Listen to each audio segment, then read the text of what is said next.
A Little Bird Told Me, a fabulous new musical, will be making its world premiere right here in Charleston. Let's welcome Marshall Hagins, or should I say Dr. Marshall Hagins, the writer and lyricist for Pleasure Never Lies, debuting at Pure Theater, and Brad Moranz, who wrote the score. Gentlemen, great to have you with us. Thank you, Great Layla. to be here. And you two go way, way back. We do. So this is not a new collaboration, as it were. Before we get into the production itself, why don't you tell us a little bit about how you two met and your background? Let's start with you, Doctor. Sure. Well, I'm sorry, I can't keep a straight face calling you Doc. yeah. Brad and I met. We were both dancers in one of the first national touring production of A Chorus Line. So we met that and bonded. I guess it's okay to say there are a lot of not very few straight males in the cast. There was something about that we bonded and we just had a good time. It's a rarity. Mikhail Baryshnikov would be another No, one. another, Yeah. yes, that's right. He was way, way on the other end of the spectrum. Yeah. Womanizer. Oh, no, there's that. How about for you? So tell us a little bit about how you kind of came up through theater. Oh my gosh. Yeah. Chorus Line actually was my first professional show. Well, outside of summer stock and stuff. I grew up in Texas doing that.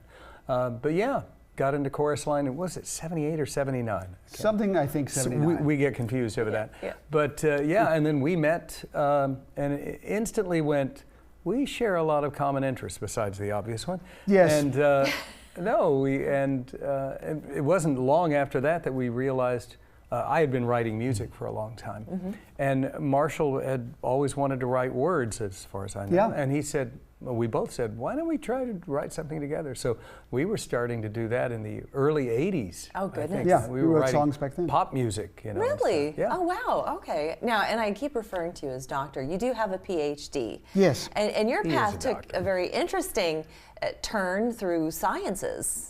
So explain a little bit more about that. You know, I was about in my late 20s, and I said, you know, maybe I want to do something else. So I went and got a physical therapy degree, and then I went and got which is a clinical doctorate, and then I got a doctorate in biomechanics. I taught at the university for 20 years, and then through this whole time, Brad is continuing to be in theater and produce theater. And then I got to a place where I was like, let's really try to write this musical we've been thinking about. So coming out of that, I was like, I'm in a place, I have the time now, and we just did it. That's fantastic. So tell us about the production. What is it about? It's a little bit like Legally Blonde meets Carl Sagan in the jungle with singing. I don't know. That's very accurate.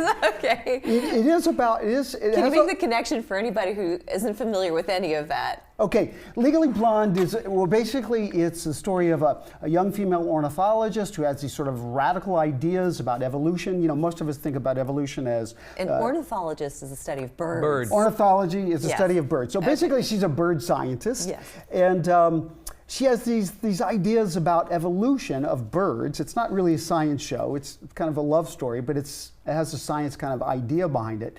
But her idea is that survival of the fittest, which we all know is this idea of evolution, is only half the story.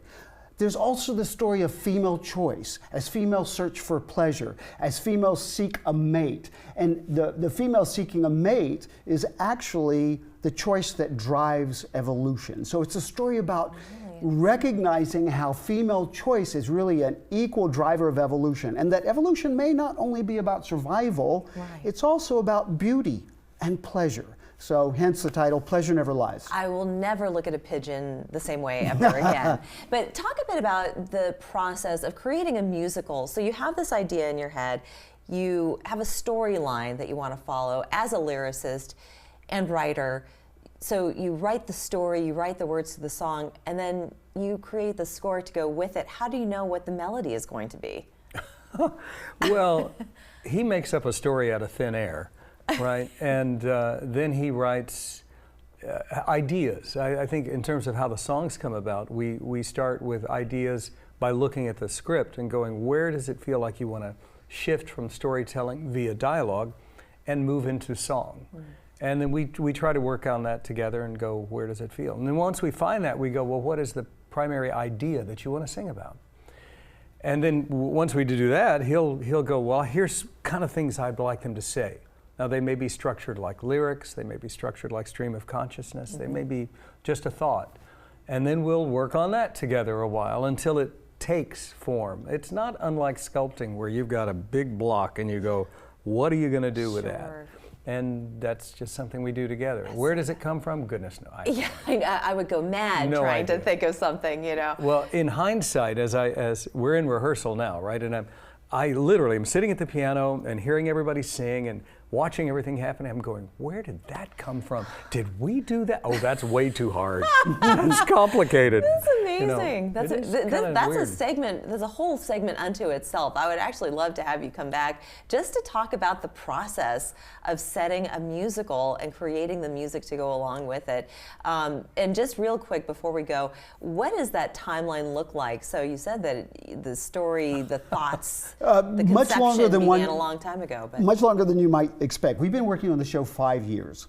Okay. 5 years, which is actually, if you know the bit, it's not atypical. Some shows, you know, 10 years. So yeah, that's just the way it goes.